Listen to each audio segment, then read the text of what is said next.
Học tiếng Mông cấp tốc phần 2. Xin lưu ý sẽ có một vài từ nó sẽ khác nhau vì lý do có nhiều loại tiếng Hờ Mông, nhưng mình sẽ cố gắng dạy cho các bạn tiếng Hờ Mông phổ thông nhất.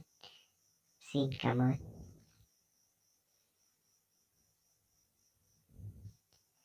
Hôm nay chúng ta sẽ học về đồ dùng gia đình. Lu pia, cái chậu. Lu cò, cái kềnh. Lu che, chiếc xe. Lu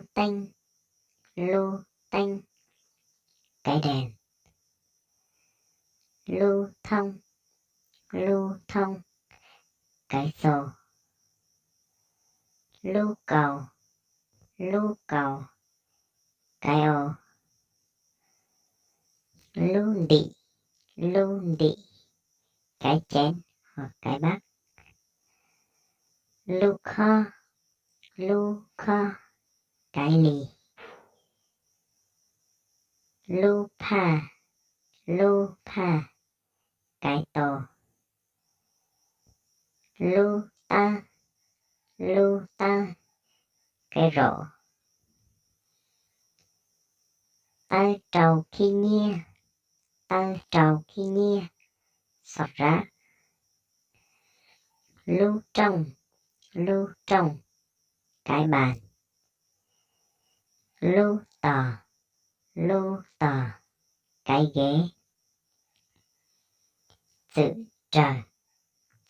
trà, đôi đũa. Tra đĩa, cái thìa hoặc cái muỗng. Tra trịa, cây dao. Tra tàu, cây rìu.